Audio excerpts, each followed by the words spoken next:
Hello friends, कैसे हैं आप लोग। आई होप आप सब लोग अच्छे होंगे। मैं भी बहुत अच्छा हूँ जी। मैं पूरी उम्मीद करता हूँ कि आप सब बच्चे अपने अपने एग्ज़ाम्स की तैयारी में पूरी तरह से व्यस्त होंगे और आपकी तैयारी बहुत बढ़िया तरीके से चल रही होगी। मैं इस वीडियो में बेटे आपके साथ ये मॉक टेस्ट पेपर डिस्कस करने के लिए आया हूँ। MTP1 मार्च 22 सीरीज़ मैंने अपलोड कर दी थी। ये मॉक टेस्ट पेपर 2 है, अप्रैल 22 सीरीज़ है बेटे। और जो मॉक टेस्ट पेपर मैं डिस्कस करने जा रहा हूँ ये भी आपका मई 22 एग्ज़ाम्स के लिए इन्होंने अपलोड किया है। किसके लिए? मई 22 एग्ज़ाम्स के लिए अपलोड किया है इन्होंने। अब आप सोचेंगे सर इस MTP में कुछ नया है क्या? तो इसका जवाब है नो। इस MTP में मात्र 2 या 3 क्वेश्चन मुझे डिस्कस करने हैं। 2 या 3 क्वेश्चन, मैं गलत कह रहा हूँ, 2 या 3 पार्ट्स डिस्कस करने हैं। बाकी सारे क्वेश्चन क्लास बुक में कट कॉपी पेस्ट इन्होंने डिट्टो कॉपी कर रखे हैं। मैं फिर अपनी वर्डिंग गलत यूज़ कर रहा हूँ। क्लास बुक वर्ड यूज़ नहीं करना चाहिए, स्टडी मटेरियल वर्ड यूज़ करना चाहिए। मेरी जो क्लास बुक है मैंने सारा स्टडी मटेरियल ICAI के क्वेश्चन से भर रखा है। मैंने स्टडी मटेरियल का एक क्वेश्चन नहीं छोड़ा हुआ। आपके पास एग्जामिनेशन के कोई क्वेश्चन हमने नहीं छोड़े हुए। RTP MTPs के भी सारे इंपॉर्टेंट क्वेश्चन जो आपके स्टडी मैट में है वो हमारी क्लास बुक में है। तो मैं कह देता हूँ क्लास बुक है तो इंस्टीट्यूट का मटेरियल ही सारा। तो सारे का सारा मॉक टेस्ट पेपर इन्होंने स्टडी मटेरियल से बनाया जो कि हमारी क्लास बुक में है। तो जो क्वेश्चन आपके रिपीट हो रहे हैं वो तो मैं कराऊंगा नहीं, वो तो क्लास बुक का मैं क्वेश्चन नंबर बता के जय श्री राम बोल के आगे बढ़ूंगा। क्वेश्चन नंबर बताना मेरी मजबूरी है, नहीं तो बच्चे को पता कैसे लगेगा कि कौन सा क्वेश्चन मॉक टेस्ट पेपर में आया है। और जो क्वेश्चन मुझे कट कॉपी पेस्ट नज़र नहीं आया, कॉन्सेप्ट किए हुए हैं, मैं अभी समझा दूंगा 10 मिनट में, लेकिन वो डिट्टो क्वेश्चन मुझे नज़र नहीं आया, वो मैं डिस्कस कर लेता हूँ आपके साथ। लेकिन है वो कॉन्सेप्ट बेस्ड, कॉन्सेप्ट आपने सारे पढ़े हुए हैं। ठीक है जी, तो मैं शुरू करता हूँ। और मुझे लगता है कि हार्डली मुझे आधा घंटा लगेगा इस पूरे मॉक टेस्ट पेपर में बात करने पे। ज़्यादा टाइम नहीं लगना इसके अंदर, कुछ है ही नहीं जब। तो ये हमारे पास सबसे पहले है क्वेश्चन नंबर 1A। ये बेटे क्वेश्चन नंबर 1A है और ये इन्होंने पूछा है, मेरे पास लिस्ट बनी हुई है, मैं देख के आया हूँ, मेरा होमवर्क कंप्लीटेड है, मैं होमवर्क करके आया हूँ। ये है बेटे IND AS 1 में से प्रेजेंटेशन ऑफ फिनेंशियल स्टेटमेंट्स। और ये हमारा क्वेश्चन नंबर 12 है क्लास बुक का। इसमें करना क्या है, बैलेंस शीट आपको दे रखी है। इस बैलेंस शीट को शेड्यूल 3 डिवीज़न 2 के हिसाब से रेक्टिफाई करके बनाना है। जो बैलेंस शीट आपको दिख रही है ये as per schedule 3 division 2 IND AS compliance के हिसाब से नहीं है, तो ये बैलेंस शीट ठीक करके बनानी है। तो क्लास बुक का क्वेश्चन नंबर 12 हमने किया हुआ है। कट कॉपी पेस्ट बेटे आगे बढ़ो, क्यों आपका टाइम ख़राब करूं मैं।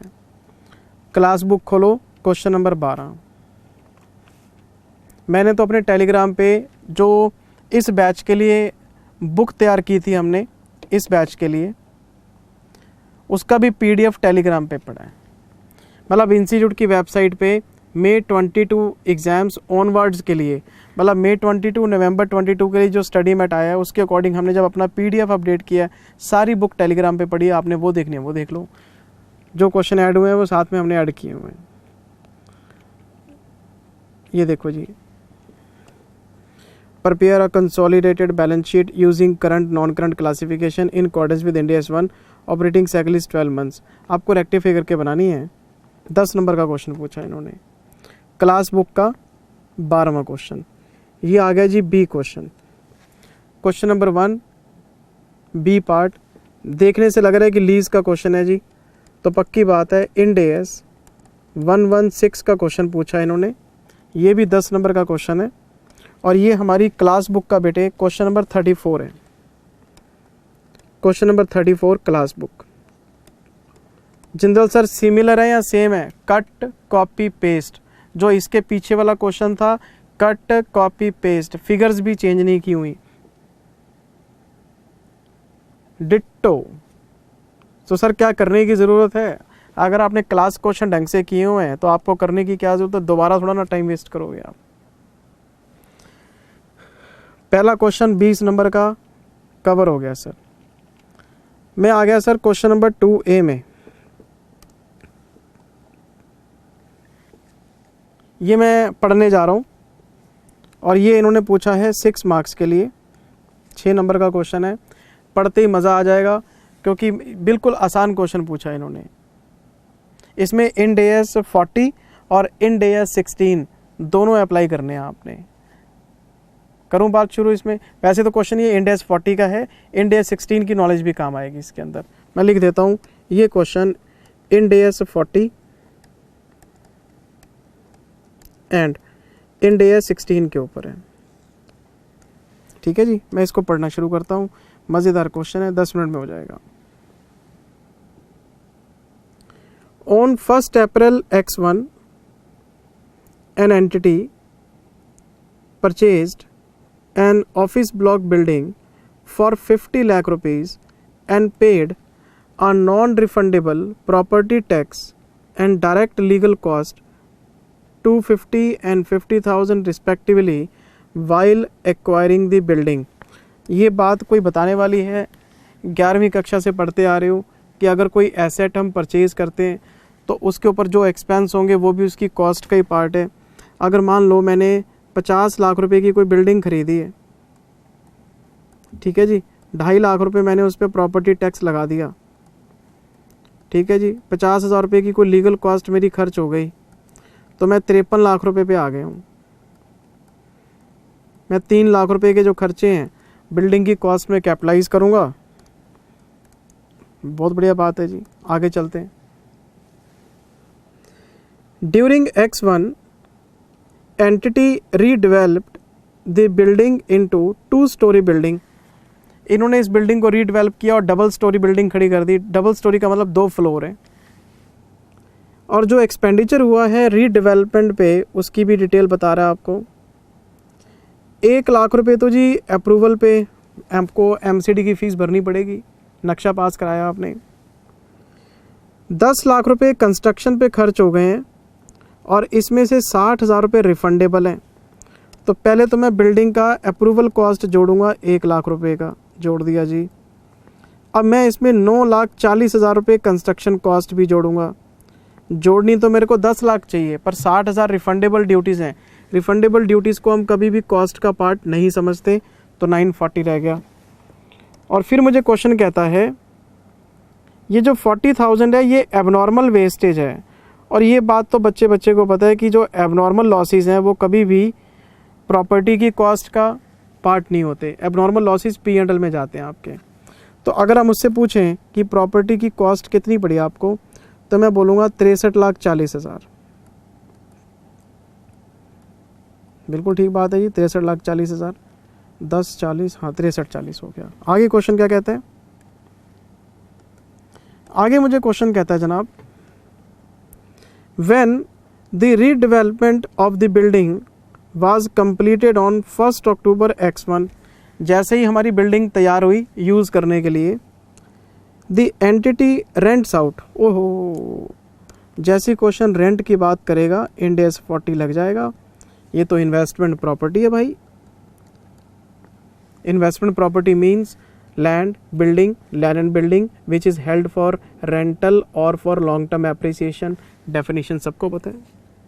अगर कोई भी लैंड बिल्डिंग या लैंड एंड बिल्डिंग आपने किराए पे देने के लिए या एप्रिसिएशन के लिए खरीदी है, दैट इज़ इन्वेस्टमेंट प्रॉपर्टी। और अगर आपने एडमिनिस्ट्रेशन, प्रोडक्शन और सेलिंग डिपार्टमेंट में यूज़ करने के लिए, अपने बिजनेस में यूज़ करने के लिए खरीदी है, वो आपकी PPE है, उस पर 16 लगाएंगे।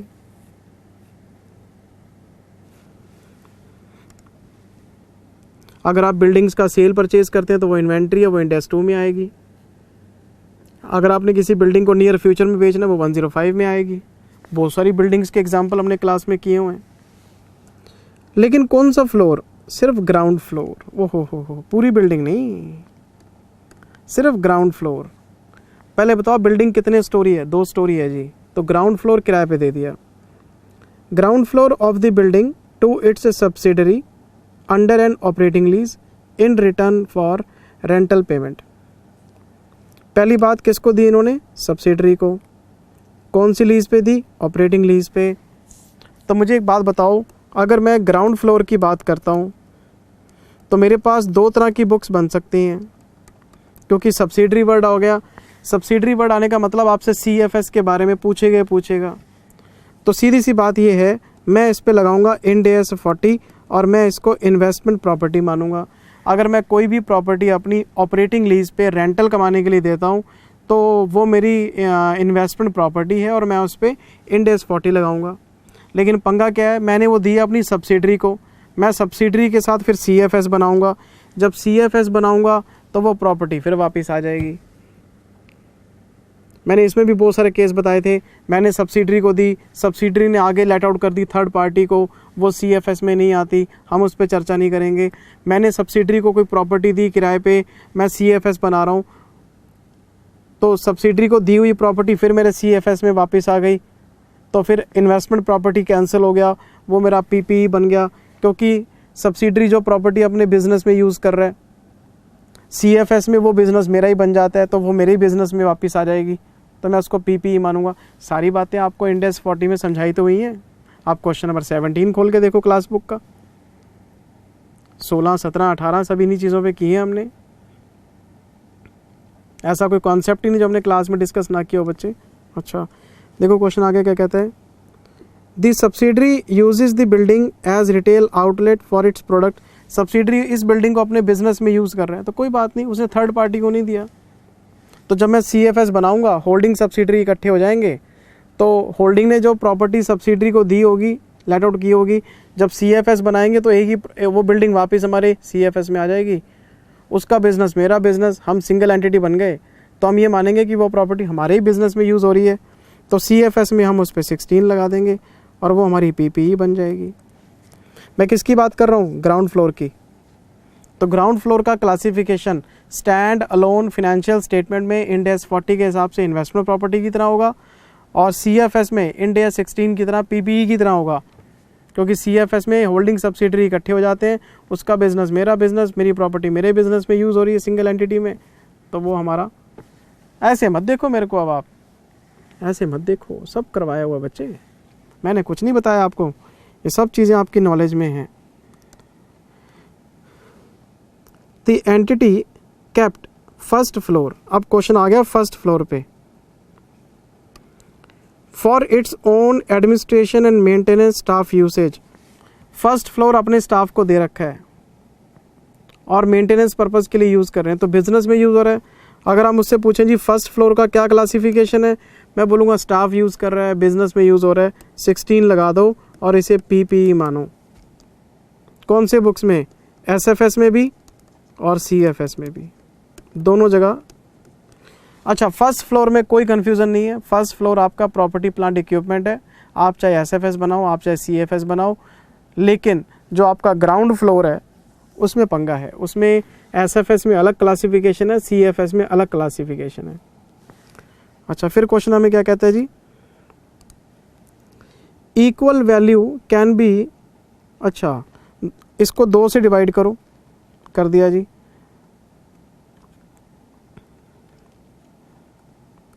31,70,000 रुपये बनती है ग्राउंड फ्लोर की कॉस्ट और 31,70,000 रुपये बनती है फर्स्ट फ्लोर की कॉस्ट। तो आप सबसे पहले लिखेंगे classification of this property in SFS। तो ग्राउंड फ्लोर के बारे में लिखेंगे this property has been let out to subsidiary company, so it should be classified as an investment property. और फर्स्ट फ्लोर के बारे में लिखेंगे this property is used by the staff, so it should be classified as PPE in separate financial statement. फिर नीचे लिखेंगे classification of this property in consolidated financial statement. तो उसमें लिखेंगे ग्राउंड फ्लोर के बारे में कि holding company has given this property to subsidiary and subsidiary is using it in its business while preparing CFS, both the entities will be clubbed, so this will become the property of holding again, so it will be classified as PPE in CFS। खत्म हो गई बात। और first floor के बारे में there is no confusion about the first floor because it is already used in the business of holding company or the main in holding company, so it is already classified under PPE and it will be classified in CFS as PPE as well। खत्म हो गई बात। ये कोई question है बेटे, मुझे बताओ ना यार, ये अगर मैं नहीं कराता आपको तो क्या ये आप कर नहीं पाते? कॉन्सेप्ट आपके पास है। मैं बच्चों को FR के कोर्स में सबसे पहले इंडेक्स 40 कराता हूँ और उसमें सारी बातें डिस्कस होती हैं। और मुझे क्वेश्चन क्या पूछते हैं, क्वेश्चन की रिक्वायरमेंट देखना ज़रा क्या है। क्वेश्चन की रिक्वायरमेंट क्या है बेटे, क्वेश्चन की रिक्वायरमेंट क्या है, क्वेश्चन की रिक्वायरमेंट क्या है? जय श्री राम। क्या है जी? How will the entity account for all above mentioned expenses in the books of accounts. पहले तो ये बताओ जी एक्सपेंसेस का क्या करोगे? तो लिस्ट बना ली हमने, तो प्रॉपर्टी की कॉस्ट निकालने की बात चल रही है और हमने एक नोट उसमें भी लिखना है कि जी ये जो एबनॉर्मल लॉस है, ये एबनॉर्मल लॉसेस कभी भी कॉस्ट का पार्ट नहीं होते and these expenses should be written off in profit and loss account. और फिर हम लिखेंगे refundable taxes are also not to be considered while computing cost of the property. बस ये दोनों आपके P&L में डाल देंगे। ये तो आपकी इन्वेंट्री प्रॉपर्टी की कॉस्ट में सेट ऑफ हो जाएगा। आज पे किया, वापस मिल गया, बात खत्म हो गई। ये P&L में डाल देंगे हम, ये P&L में जाएगा, ये कॉस्ट में एडजस्ट हो जाएगा। फिर क्वेश्चन क्या कहते हैं? Also discuss how the above building will be shown in CFS of the entity as a group and in SFS। CFS SFS दोनों में क्लासिफिकेशन बताना है। 6 नंबर का क्वेश्चन है। तो ये अगर मैं इसका आंसर आपको चेक कराऊँ, कुछ ज़्यादा जान थोड़ा ना इसमें, ज़्यादा इसमें कुछ जान थोड़ा ना। ये देखो बेटे, वही हमारे वाला तरीका। सबसे पहले तो उन्होंने कॉस्ट निकाल ली, सारे खर्चे वर्चे जोड़ लिए, ठीक है जी। फिर आपका एबनॉर्मल वेस्टेज के ऊपर लिख दिया एक नोट कि जी ये तो प्रॉफिट एंड लॉस में जाएगा। चलो बहुत बढ़िया हो गया बात। फिर आगे अकाउंटिंग पार्ट पे बिल्डिंग के, और इन्होंने 31,70,000 रुपये 2 हिस्से बना दिए इन्होंने। और इन्होंने हमें बताया है कि अगर कोई प्रॉपर्टी एडमिनिस्ट्रेटिव यूज़ में आती है तो वो 16 में आएगी, और अगर हम किसी प्रॉपर्टी को रेंटल पे देते हैं तो वो 40 में आती है। इसलिए जो ग्राउंड फ्लोर बिल्डिंग का है वो आपकी इन्वेस्टमेंट प्रॉपर्टी है, और जो आपका फर्स्ट फ्लोर है वो आपका PPE है। कहानी तो लिखनी लिख दी हमने, ठीक है जी। और अगले पेज पे आते हैं, CFS के बारे में लिखेंगे। ये रहा जी। अच्छा जी, SFS में ग्राउंड फ्लोर को जी हमें इन्वेस्टमेंट प्रॉपर्टी मानना चाहिए 31,70,000 रुपये, और जो हमारा फर्स्ट फ्लोर है उसको हमें PPE मानना चाहिए 31,70,000 रुपये। एक बात 2 बार लिखी हुई है, इससे ऊपर भी तो यही लिखा हुआ था। CFS में, तो CFS में साफ साफ कह रहे हैं कि जी ये सारी की सारी building, the whole building will be classified as PPE। आधे में तो कन्फ्यूज़न थी नहीं, ग्राउंड फ्लोर भी आपका PPE बन गया, फर्स्ट फ्लोर तो PPE था ही, तो पूरी बिल्डिंग को PPE मान लो आप। क्वेश्चन ख़त्म हो गया बेटे। अच्छा जी, फिर इसके बाद बेटे हमारे पास है क्वेश्चन नंबर 2B। ये जो 2B है ये आपकी सेल्फ रीडिंग के लिए है, आप पढ़ लेना। सेल्फ रीडिंग के लिए क्यों है? क्योंकि ये है इंटीग्रेटेड रिपोर्टिंग में से, और इंटीग्रेटेड रिपोर्टिंग आपका थ्योरेटिकल चैप्टर है। 4 नंबर का क्वेश्चन है कि जी क्या NPO को बनाना पड़ेगा। ये सब क्वेश्चन दोनों पढ़ लेना बेटे आप। ये सेल्फ रीडिंग के लिए, इंटीग्रेटेड रिपोर्टिंग आप नज़र मार लेना बेटे। फिर हमारे पास है इसका C part, question number 2 C part. ये आया हुआ है इंड AS 108 ऑपरेटिंग सेगमेंट्स में से।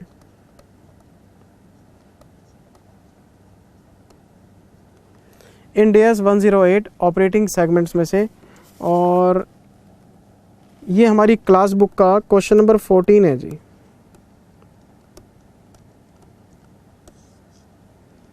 ये हमारी क्लास बुक का क्वेश्चन नंबर 14 है जी।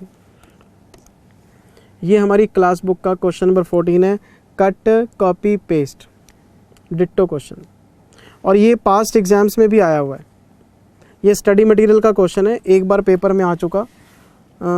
अगर मैं पेपर की बात करूं, आप बुक से देख लेना, पास्ट एग्ज़ाम की हेडिंग में ये क्वेश्चन मिल जाएगा आपको। स्टडी मैट में भी है और पास्ट एग्ज़ाम में भी है।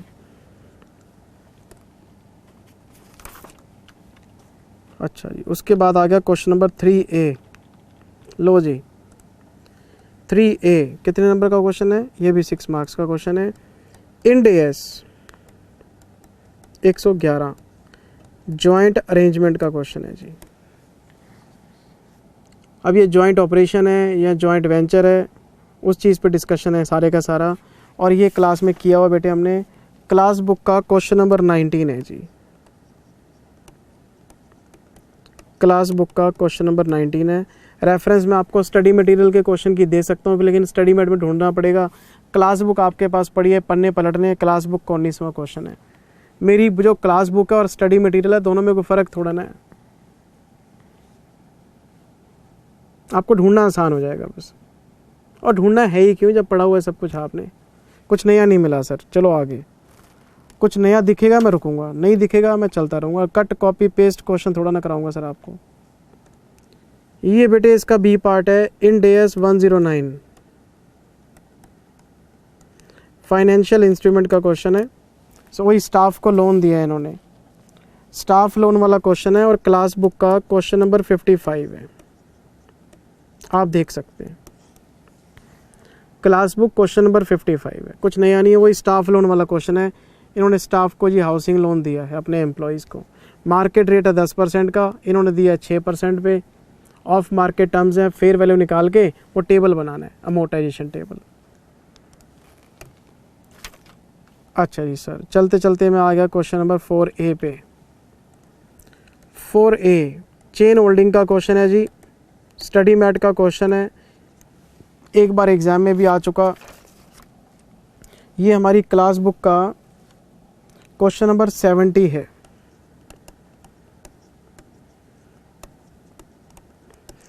क्लास बुक में 70 नंबर क्वेश्चन है, स्टडी मैट का क्वेश्चन है जी आपका। एक बार एग्ज़ाम में आ चुका, एक बार स्टडी मैट में दिया हुआ है, करने की ज़रूरत नहीं। Cut copy paste ditto information है जी, वहीं से उठा के स्टडी मैट से उठा के दे दिया आपको। फिर मैं आ गया जिसके बी पार्ट में। बी पार्ट में है इंड AS 115 का क्वेश्चन।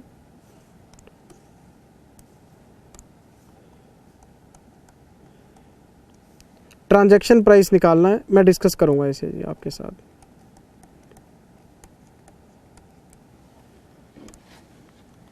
ये ट्रांजैक्शन प्राइस का क्वेश्चन है, 4 मार्क्स का क्वेश्चन है, 2 मिनट लगेंगे। क्वेश्चन आपने कॉन्सेप्ट क्लास में किया हुआ है। जो प्राइस तो फिक्स है वो तो फिक्स रहेगा, और जिसकी प्रोबेबिलिटी आपके पास आ जाए उसमें 2 टेक्निक्स हो जाती है, मोस्ट लाइकली या एक्सपेक्टेड वैल्यू। मोस्ट लाइकली में होते हैं 2 ही रिजल्ट, यस या नो, मिलेगा कि नहीं मिलेगा, और एक्सपेक्टेड वैल्यू में होती है रेंज, तो प्रोबेबिलिटी फैक्टर लगा के रेंज बना लेते हैं। वो क्वेश्चन है ये आपका। मैं देख लेता हूँ क्या कहता है क्वेश्चन, ज़्यादा टाइम नहीं लगेगा बेटे इसमें। A contractor enters into a contract with a customer to build an asset for 1 lakh rupees with a performance bonus of 50,000 rupees and it will be paid based on timing of completion। Lakh रुपए तो fix है, 1 लाख रुपए से कम तो मिलेगा ही नहीं, fix है। लेकिन कस्टमर कहता है अगर मेरा काम तुमने टाइम से पूरा कर दिया तो मैं आपको 50,000 रुपये का परफॉर्मेंस बोनस दूंगा। टाइमली कंप्लीशन करोगे 50,000 रुपये का परफॉर्मेंस बोनस मिलेगा आपको। अच्छा, तो परफॉर्मेंस बोनस तो फिर यस नो में होना चाहिए, या तो मिलेगा या तो नहीं मिलेगा, या तो मोस्ट लाइकली लगना चाहिए। देखते क्वेश्चन क्या कहते हैं।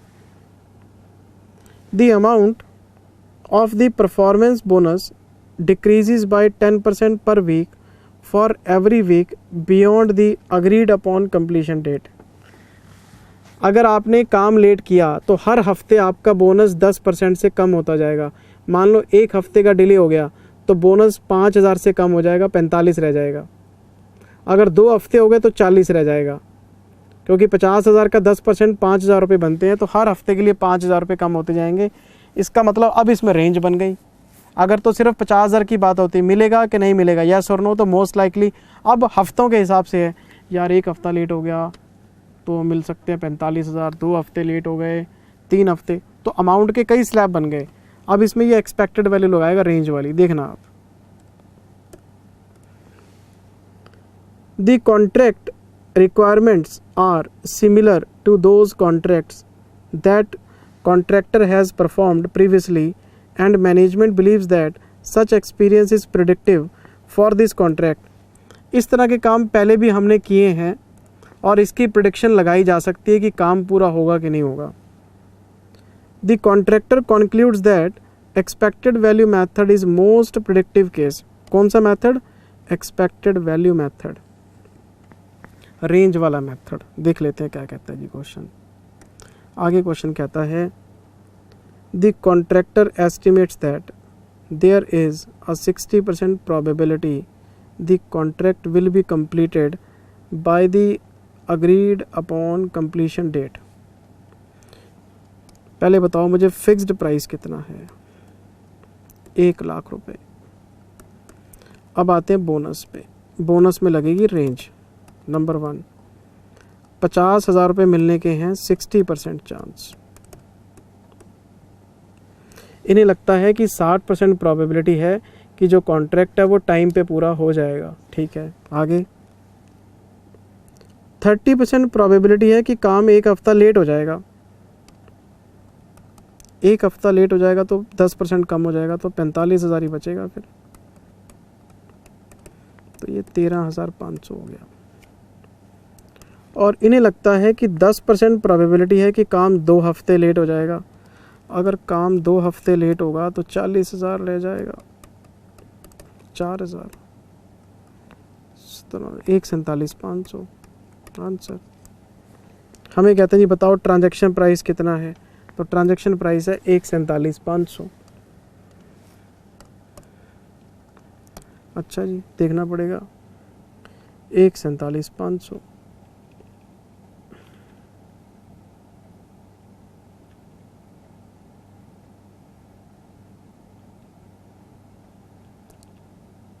लो जी sir, 1,47,500 based on the probability weighted average the total transaction price is this. कोई मुश्किल काम है? रेंज लगा दी, क्वेश्चन ख़त्म हो गया. फिर हम चलते चलते आगे जी क्वेश्चन नंबर 5 पे. ये 5 का ए, 5 का बी, 5 का सी और 5 का डी. मैं बात कर रहा हूँ 5 के ए की. Ind AS 34 IFR interim financial reporting. और ये हमारा क्लास बुक का क्वेश्चन नंबर 1 है जी. टेस्ट योर नॉलेज का. टेस्ट योर नॉलेज का क्वेश्चन नंबर 1 है जी. ये हमारा है इंड AS 115 का. इंड AS 115 का क्वेश्चन नंबर 3 है जी. न्यू क्वेश्चंस का 26-27 क्वेश्चन न्यूली ऐड हुए थे ना स्टडी मैट में, तो उसका क्वेश्चन नंबर 3 है. ये भी इंड AS 115 का क्वेश्चन है जी. 5C ये भी क्वेश्चन नंबर 8 है जी, न्यूली एडेड क्वेश्चंस का. Cut copy paste, cut copy paste, cut copy paste. ये डी पार्ट है जी. ये है इंड AS 24 का रिलेटेड पार्टी डिस्क्लोजर का क्वेश्चन है. और ये है question number 1 test your knowledge का क्वेश्चन है जी. टेस्ट योर नॉलेज का क्वेश्चन है जी. ये क्वेश्चन नंबर 5 हो गया जी अपना.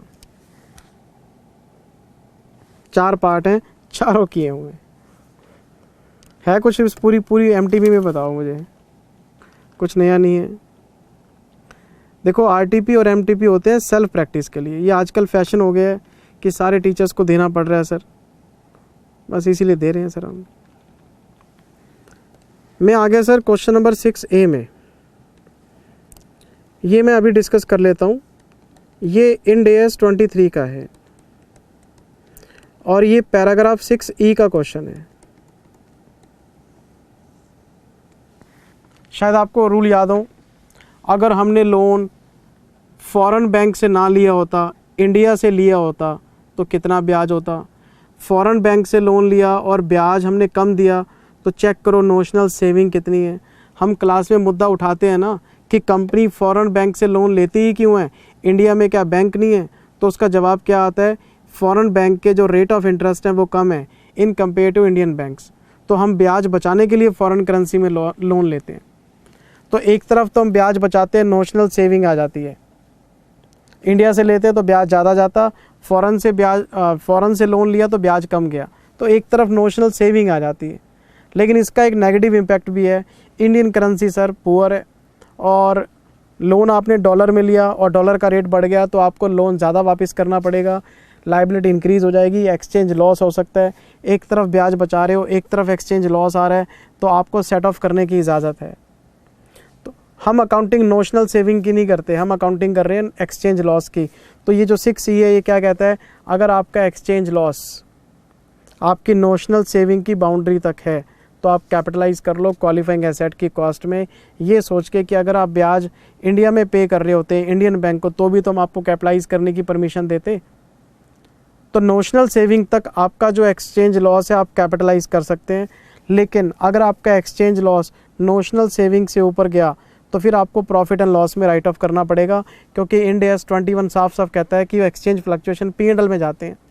लेकिन 6C कहता है कि अगर आपका foreign currency loan qualifying assets के लिए है और आपने कुछ ब्याज बचाया है by taking loans in foreign currency, तो आप फॉरेन एक्सचेंज लॉस को नोशनल सेविंग के साथ सेट ऑफ कर सकते हो, वहाँ तक आप कैपिटलाइज कर सकते हो एक्स्ट्रा में, आपको एक एक्स्ट्रा कैपिटलाइजेशन का बेनिफिट मिल गया। उस चीज़ के लिए हमने क्लास में 6E पढ़ा था विद एग्जाम्पल। एक बात और बताई थी कि आज हमने लॉस को कैपिटलाइज कर लिया, अगले साल हमें एक्सचेंज गेन हो गया तो हम रिवर्स भी कर, पूरी कहानी क्लास में डिस्कस की हुई है सर, मैं कुछ भी बताने के मूड में ना हूँ, सब कुछ किया हुआ बेटे। मैं क्वेश्चन पढ़ देता हूँ, 5 मिनट में क्वेश्चन एक्सप्लेन कर देता हूँ आपके सामने। आओ। ABC Limited has taken a loan of ₹20,000 USD 1 April X1। इन्होंने $20,000 का लोन लिया है 1 अप्रैल X1 को। बहुत बढ़िया जी, मैं काम की बात करूंगा आपके साथ। 1 अप्रैल X1 को जो एक्सचेंज रेट था करेंसी का वो था 45 रुपीज़ का, लेकिन बैलेंस शीट डेट आते आते हमारा रेट हो गया 48।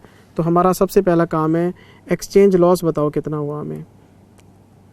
हमने तो क्लास में स्टेटमेंट्स बनाए हुए हैं, statement showing calculation of exchange loss, फिर हम लिखते हैं यहाँ पे क्लोजिंग रेट। लोन आपका मॉनेटरी आइटम है, मॉनेटरी आइटम पे क्लोजिंग रेट लगते हैं। तो आपका जो 20,000 USD है इस पे हमने लगाया 48, तो ये आज इसकी वैल्यू है 9,60,000। $20,000 है, हाँ जी 9,60,000, और इसका जो एक्चुअल रेट था वो था 45, 9 लाख। तो आपका एक्सचेंज लॉस कितना हो गया 60,000। अब ये जो एक्सचेंज लॉस है इंड AS 21 कहता है उठा के मारो P&L में, लेकिन इंड AS 23 कहता है रुको, इस एक्सचेंज लॉस को हम टेस्ट करते हैं अभी कि नोशनल सेविंग कितनी है। आप बताओ अगर हमने ये लोन इंडिया से लिया होता तो क्या रेट होता।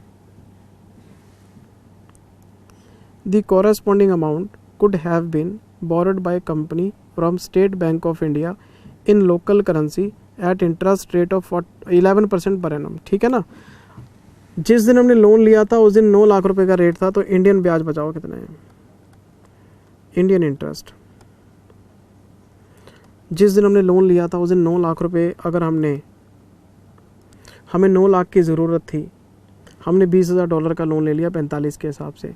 अगर हमने ये 9 लाख रुपए उस दिन SBI से लिए होते तो 11% के हिसाब से मैं 99,000 रुपये का ब्याज इसको दे रहा होता, लेकिन मेरा एक्चुअल में इंटरेस्ट कितना जा रहा है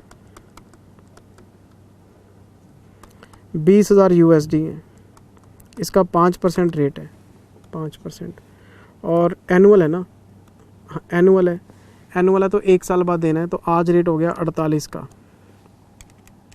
20,000 इंटू 5% इंटू 48, आज मैं ब्याज दे रहा हूँ 48,000 रुपये का। तो मेरी सेविंग बताओ कितनी आ गई, 51,000 की मेरी सेविंग आ गई। बताओ लॉस कितना है 60, सेविंग कितनी है विच एवर इज़ लोअर।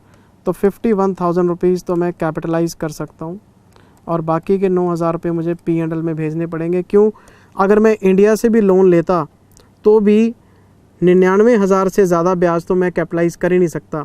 48 तो मैंने कर दिया एक्चुअल मान के, 51 और कर सकता हूँ बस, लेकिन नुकसान मेरा 60 है। तो 51,000 रुपये तक आप कैपिटलाइज कर लो, बाकी का 9,000 उसका बैकअप नहीं है आपके पास, तो वो आपको P&L में राइट ऑफ करने पड़ेंगे। नोशनल सेविंग से ज़्यादा तो आप कैपिटलाइज कर ही नहीं सकते ना, कम कर सकते हैं। अगर यहाँ पे एक्सचेंज लॉस आपका होता मान लो 49, तो मैं आपको बोल रहा था 49 आपका 51 से कम है, 49 और कैपिटलाइज कर लो, क्योंकि अकाउंटिंग सेविंग की नहीं कर रहे हैं, अकाउंटिंग हम लॉस की कर रहे हैं, तो फोकस आपने लॉस पे रखना होता है। 49 है, which ever is lower 49, answer हो गया ख़त्म, P&L में कुछ नहीं जाएगा। लेकिन यहाँ पे 49 नहीं है ना सर, यहाँ पे 60 है, तो which ever is lower 51 lower है, इसको कैपिटलाइज कर लो, बाकी P&L में डाल दो। बस क्वेश्चन खत्म हो गया जी। वही एग्जाम्पल बेस्ड क्वेश्चन था। ये देखो मैं आपको आंसर दिखा देता हूँ बेटे, ये देखो ये वर्किंग बनी हुई, ये देखो आपके सामने। हमने तो क्लास में बहुत वर्किंग नोट्स बनाए हैं, ये तो देसी काम है इनका। तो पहले तो इन्होंने इंटरेस्ट निकाला 48,000 रुपये, फिर इन्होंने लाइबिलिटी का इंक्रीज़ निकाला कि 60,000 का नुकसान हो गया, फिर इंडियन इंटरेस्ट निकाला इन्होंने 99,000 रुपये, फिर इन्होंने सेविंग निकाली, नोशनल सेविंग बोलते हैं जिसको हम, वो निकाली 51,000 रुपये। फिर इन्होंने हमें बताया कि जी 51,000 रुपये का ब्याज आप कैपिटलाइज कर लो, और बाकी का जो 9,000 रुपये है, बाकी का जो 9,000 रुपये उसे P&L में डाल दो। लो जी, आप 2 वर्किंग नोट बनाओ, calculation of exchange loss, calculation of notional saving, और उसका कंपैरिजन करके आंसर बना के पेपर में आ जाओ। जय श्री राम बोलो, नंबर लो और आगे बढ़ो। CA बनो, ज़िंदगी में कामयाब बनो। हमारी विशेष आपके साथ हैं। जैसे जैसे आप ग्रो करेंगे हमें खुशी मिलेगी। टीचर और पेरेंट्स हमेशा यही चाहते हैं कि बच्चा उनसे ज़्यादा तरक्की करे लाइफ में। बाकी पूरी दुनिया जलती है आदमी की कामयाबी से। एक तो बच्चे का टीचर, उसकी छाती चौड़ी हो जाती है। मैं कह सकता हूँ कि आज वेदांता ग्रुप का जो CFO है पुष्पेंद्र सिंगला, वो मेरा स्टूडेंट है और आज भी मेरे टच में है। मेरे पहले बैच में था, 5 ही बच्चे थे मेरे पहले बैच में, उसका 5वां रैंक आया था, आज भी मेरे टच में है। वो मुझे सिंगापुर में मिला था।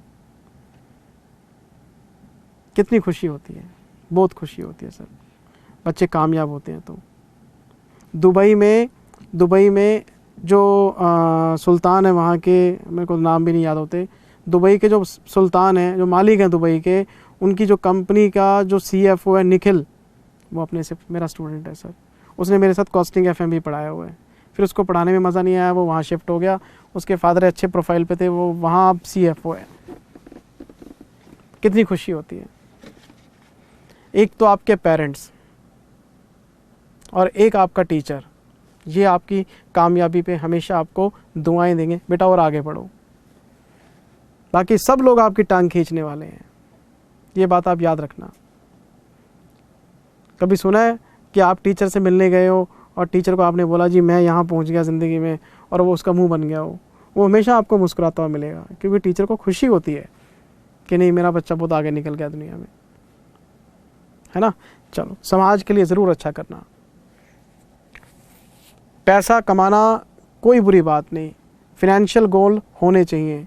फैमिली गोल, फिनेंशियल गोल, हेल्थ गोल, अलग अलग गोल्स होते हैं लाइफ के, सारे अचीव करो, लेकिन एक सोसाइटी का गोल भी रखना।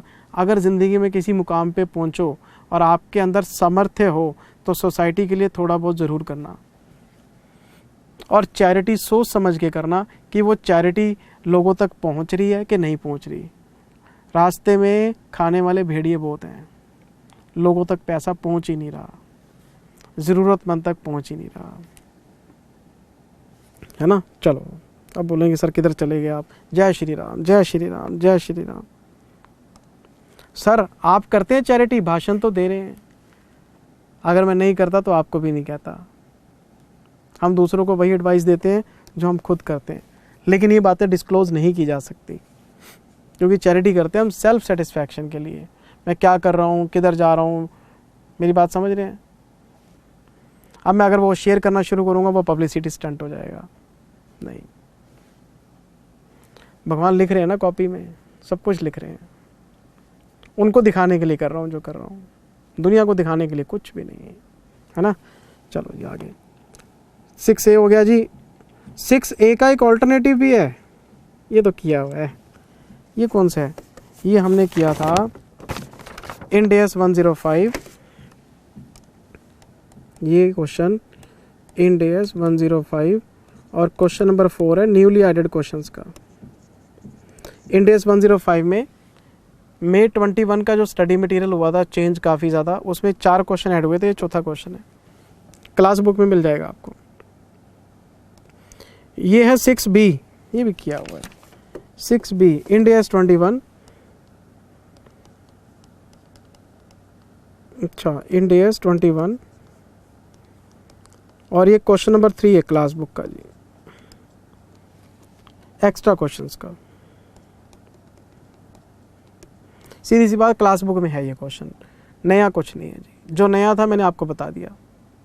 एक तो वो प्रॉपर्टी वाला क्वेश्चन, एक ट्रांजैक्शन प्राइस वाला क्वेश्चन, एक इंड AS 23 का 6E वाला क्वेश्चन। और मुझे लगता है इन क्वेश्चन में भी कोई जान थी नहीं, मैं नहीं करवाता, आप कर लेते। फिर आगे जब सी पार्ट में, ये हमारा इंड AS 36 का क्वेश्चन है। मैं क्वेश्चन आपको रीड करा देता हूँ, 6 मार्क्स का क्वेश्चन है ये। 1 अप्रैल X1 Sun Limited has acquired 100% shares of Earth Limited 30 lakh rupees. किसी कंपनी के 100% शेयर खरीद लिए हमने और वो हमारा फुली सब्सिडरी बन गया, फुली ओन्ड सब्सिडरी, ठीक है।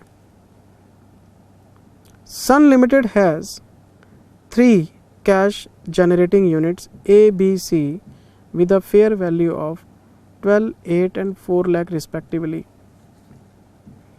ये जो कंपनी है ना सन लिमिटेड, इसके पास 3 CGU हैं ABC और सबकी फेयर वैल्यू बताई जा रही है 1284। कंपनी के पास एक गुडविल है सर 6 लाख रुपए की, जो सिर्फ C से रिलेट करती है, C से, A, B और C, और इसकी एक गुडविल भी है।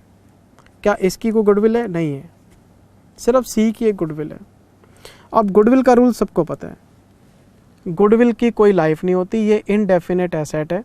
लेकिन एक कंडीशन लगी हुई है कि गुडविल का एनुअल इम्पेयरमेंट टेस्ट करना मैंडेटरी है, चाहे कोई इंडिकेशन प्रिवेल करे या ना करे।